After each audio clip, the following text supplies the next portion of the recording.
The Global Briefing on SAfm.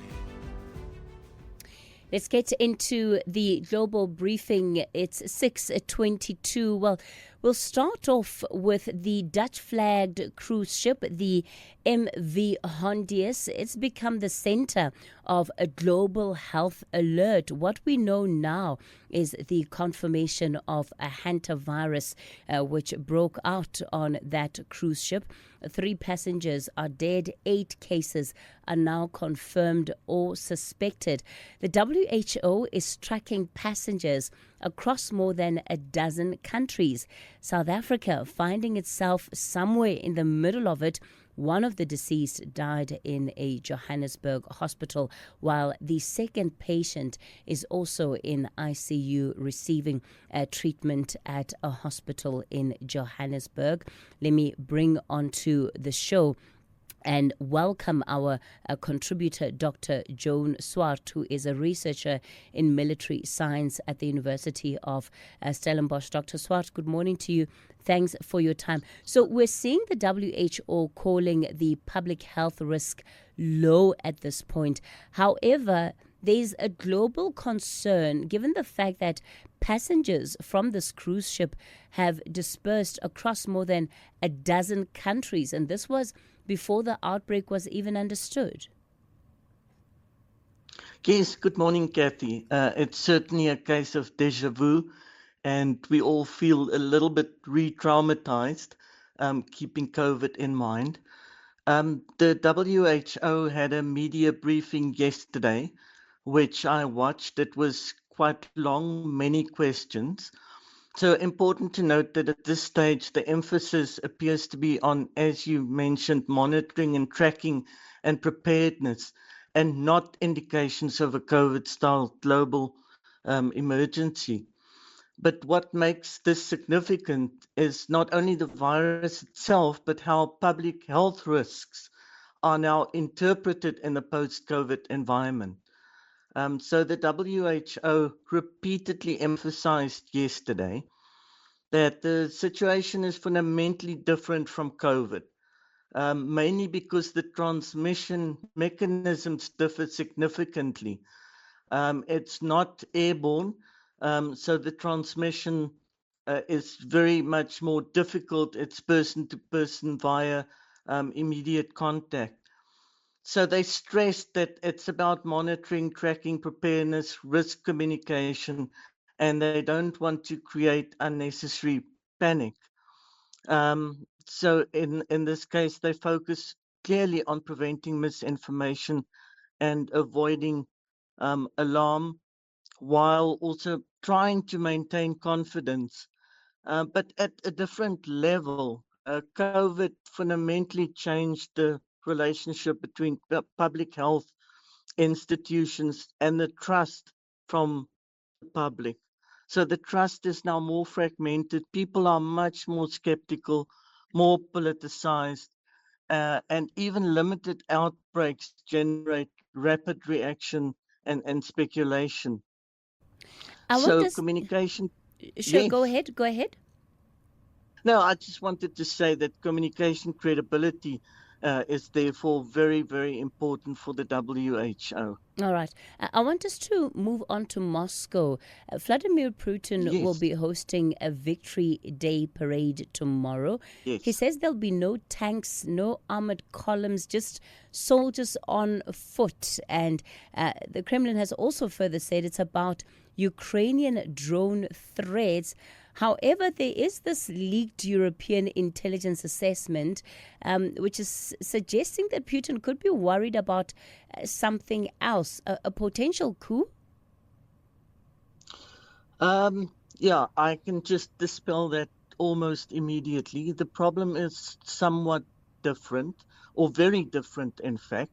And you mentioned drone attacks. There's been, what I can recall right now, about 10 or 12 or so in the last year. So there is definitely, the state is under growing pressure to demonstrate control and deterrence and resolve the issue both in Ukraine, which is, of course, then spilling into attacks on the homeland itself. So that's why they are tightening security around their leadership and their infrastructure and protection and so on.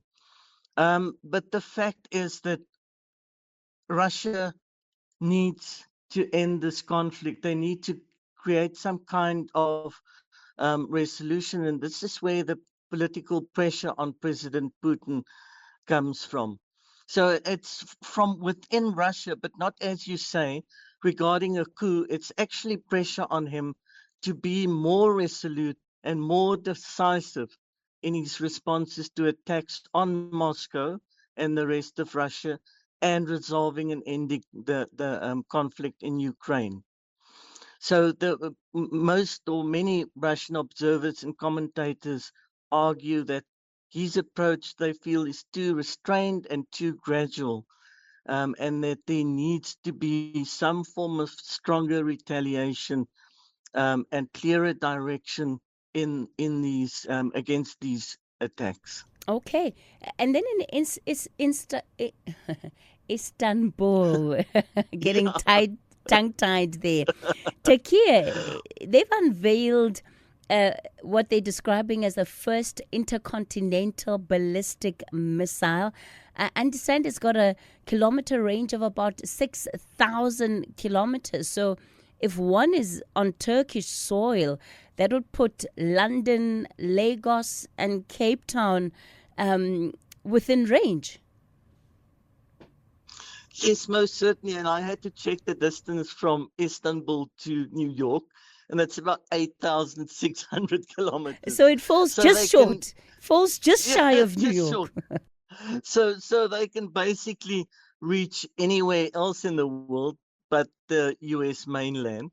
But you need to realize that they're part of NATO and they've got US military bases in their country in any case with these types of missiles and other infrastructure.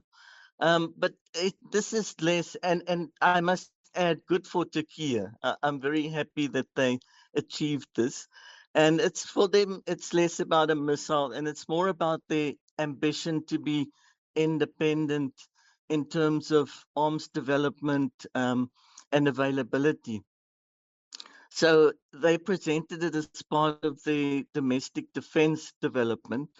Um, and of course, it comes amid regional instability, Israel's expansions in the regions, and intentions within NATO that's been coming on for a year or two now and has been rapidly intensified now with the war, first of all in Ukraine and now with the Iran war. But they are signaling that they are technological advanced, and they are building a deterrence capability. And we've seen in Iran how missiles can really go a long way to deter any type of attacks against the country. Um, so it just, the meaning of this is that it shows that middle powers are increasingly seeking strategic autonomy rather than dependence on the greater powers. Mm. And Turkey has also pursued drone production, other missile systems, aerospace, regional military influence. So they are signaling that they are becoming one of the big players in arms manufacturer ring, um, and in the arms race in general. Dr. Swart, with all of this development, arms development, clearly we're not anywhere close to world peace, are we? No, unfortunately not. And if you look at history, neither, I think, were we ever very close to it. Yeah. We moved from like the two world wars and all the crusades and the wars before that into a cold war, into hotter wars all of the time. So unfortunately not. Okay. Dr. Joan Swart is a researcher in military science at the University of Stellenbosch. It's time for